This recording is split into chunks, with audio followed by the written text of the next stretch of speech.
अस्सलाम वालेकुम, मैं हूँ आबिद अंदलीब। नाजरीन, बिलाखिर साले फरार हो गया। वो साले जो कहता था अगर मैं सरेंडर करूँ तो मेरे सर में गोलियां मारना, भाग गया वो और अहमद मसूद कहीं छुप गया है। तालिबान ने आज बहुत सारे इंकिशाफात किए हैं। जनरल फैज़ हमीद क्यों अफगानिस्तान गए थे, ज़बीउल्लाह मुजाहिद ने ये सब बता दिया।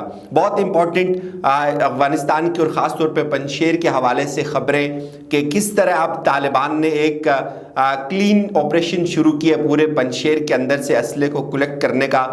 इस पे बात करेंगे। और पहले आपको ये बता दें कि बहुत ज़्यादा लोग ये क्लेम कर रहे हैं, ख़ास तौर पे हिंदुस्तान का मीडिया, के पाकिस्तान ने ड्रोन्स भेजे, पाकिस्तान ने तालिबान की मदद की और इसलिए वो फोर्स पसपा हो गई और पाकिस्तान के ड्रोन्स की मदद से अमरुल्लाह जो साले हैं उनके घर के ऊपर ड्रोन गिराए गए। ये सबसे बड़ा झूठ है, इसमें कोई भी हकीकत नहीं है। अगर पाकिस्तान ने ही ड्रोन भेजे तो वो उनके पास जो प्रूफ है वो सामने क्यों नहीं लाते। ये इस वक्त एक प्रोपेगेंडा वार थी जो सिर्फ और सिर्फ सोशल मीडिया पे या हिंदुस्तान के टीवी चैनल्स पर चल रही थी कि पंजशेर की जो रेजिस्टेंस फोर्सेस हैं, जो नार्दर्न अलायंस है, वो ये जंग जीत रहे। हालांकि हकीकत इसके बिल्कुल बरक्स थी। एक छोटा सा मैं आपके सामने उसका तज्जिया रखता हूँ कि कितनी फोर्सेस थी। आप यूँ समझे कि 1,80,000 या 2 लाख जो ट्रूप्स थे अशरफ गनी की फोर्सेस के, लोग कहते कि 3 लाख थे। चले हम 2 लाख रख लेते हैं, 3 लाख कुछ कॉन्ट्रैक्टर्स थे वो छोड़ के चले गए। 1,20,000 उसमें पुलिस भी थी। वो जो लोग थे वो 2 हफ्ते नहीं ठहर सके तालिबान के आगे, और ये 10,000 कैसे ठहर सकते थे? Does it make sense? लेकिन इसके बावजूद भी उन्होंने पंजशेर को जिता कर रखा।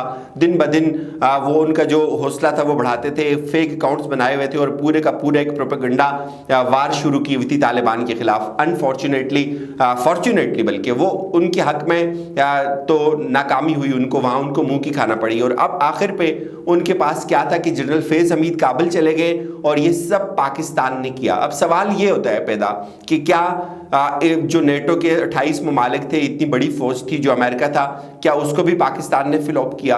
क्या जब काबुल गिर रहा था तो वहां भी पाकिस्तान ने ड्रोन मारे थे? और एक चीज भी अभी तक जस्टिफाई नहीं हो सकी कि कौन सा ड्रोन किसके घर पे गिरा, कौन सा ड्रोन हमला हुआ, वो ड्रोन कहां से उड़ा। ये एक बिल्कुल फेक प्रोपेगेंडा है, इसमें कोई हकीकत नहीं है। जहां तक ज़बीउल्लाह मुजाहिद का ये कहना है कि जो पाकिस्तान के जनरल फैज़ हैं और ख़ास तौर पे जो पाकिस्तान के कंसर्न है अफगानिस्तान के हवाले से, वो बड़े जेन्युइन है। ISI चीफ इसलिए काबुल गए कि एक खदशा पैदा हो गया था। उनके काबुल जाने के साथ भी हमने देखा धमाके हुए और बहुत ज़्यादा एक हाइप ये भी क्रिएट हो रही थी कि तालिबान ने कुछ जेलों से ऐसे लोगों को रिलीज़ कर दिया जो मुमकिन तौर पर जिनका ताल्लुक तहरीक तालिबान पाकिस्तान के साथ है, और अब वो उनके जो हाइड आउट्स हैं वो अफगानिस्तान के अंदर मौजूद हैं और वो वहाँ से अफगानिस्तान की जो सरजमीन है वो पाकिस्तान के खिलाफ इस्तेमाल होगी और अब पाकिस्तान के ऊपर जो है वो मज़ीद हमले किए जाएंगे। तो ये एक बहुत बड़ा जेन्युइन कंसर्न है। हर मुल्क अपनी फॉरेन पॉलिसी में इस तरह की चीज़ें करता है। ये कोविड फॉरेन पॉलिसी का हिस्सा है कि आप दूसरे ममालिक का एतमाद हासिल करते हैं। तालिबान एक नया रेजीम इंस्टॉल कर रहे हैं, एक नई गवर्नमेंट बना रहे हैं, उनको बहुत सारे चैलेंजेस का सामना है और डेफिनेटली हम कंसर्न है अफगानिस्तान के साथ। इसलिए ISI चीफ के उनको बताया कि भाई ये सिचुएशन है, उनको एतमाद में लिया और उन्होंने कहा जी कि ठीक है, आपके जो जितने खदशात हैं इसको हम पूरा करेंगे। साथ साथ ज़बीउल्लाह मुजाहिद का ये कहना है कि भाई हम पाकिस्तान की जो CPEC के प्रोजेक्ट उसमें शामिल होना चाहते हैं, हमारी ये ख्वाहिश हम उसके अंदर शामिल हों। तो ये बेसिकली अफगानिस्तान के लोगों की या अफगानिस्तान के फ्यूचर की एक जो है वो रिहेबिलिटेशन है, लेकिन कुछ लोगों को ये बिल्कुल भी अफोर्ड नहीं हो रही ये चीज़। आखिर अब आपको बताते हैं कि जो इस वक्त सूरत हाल क्या चल रही है पंजशेर के अंदर। तालिबान ने बहुत बुरी तरह से उनको पीटा है, उनको कुचला है, उनके जितने भी अहम कमांडर्स थे उनको उड़ा दिया है। और अमरुल्लाह साले के हवाले से ये दावा सामने आ रहा है तालिबान का कि वो फरार हो गया, एक हेलीकॉप्टर में बैठकर ताजिकिस्तान चला गया है। अब इस चीज़ को कंफर्म होने में शायद टाइम लग जाए कि क्या वो हेलीकॉप्टर में गया या किस तरह से फरार हुआ है, लेकिन इस वक्त ये खबर चल रही है कि अहमद मसूद जो अमरुल्लाह साले है वो फरार हो गया है और जो अहमद मसूद है वो कहीं छुप कर बैठा हुआ है अफगानिस्तान के अंदर और एक दफ़ा से फिर जो है वो तैयारी कर रहा है अपनी फोर्सेस को दोबारा से अलाइन करने की। फ़हीम दश्ती के हवाले से भी तालिबान ने क्लियर कर दिया, जो جس پہ ہماری کچھ خواتین انکر جو ہے وہ بڑی دکھی ہو رہی تھی کہ جو فہیم دشتی تھا وہ ناردرن الائنس کا سپوکس پرسن تھا اور بڑا اچھا آدمی تھا، اور اس کو وہ کہیں مارا گیا اور اس پہ بڑی رنجیدہ تھی.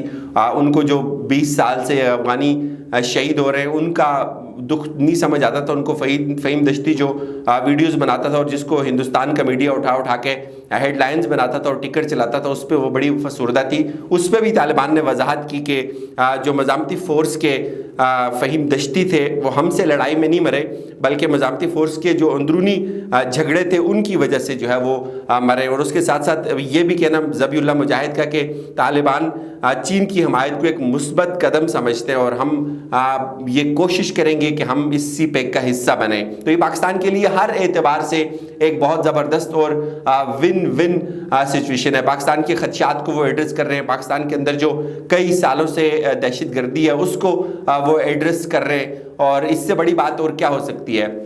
اب جب طالبان نے پنجشیر کو فتح کر لیا ہے، 34 کے 34 صوبے اب طالبان کے کنٹرول میں، تو طالبان کو ایک خدشہ ضرور ہے کہ شاید پنجشیر کے اندر سے ایک دفعہ پھر مزاحمت جو ہے وہ سر پکڑ سکتی ہے، پھر اٹھ سکتی ہے. تو اس کے لیے انہوں نے ایک کلین آپریشن شروع کیا ہے. اعلان کر دیا کہ کوئی بھی شخص، کوئی بھی پرائیویٹ آدمی اسلحہ نہیں رکھے گا. بڑے پیمانے پر چھاپے مارے جا رہے ہیں، اسلحے کو کلیکٹ کیا جا رہا ہے.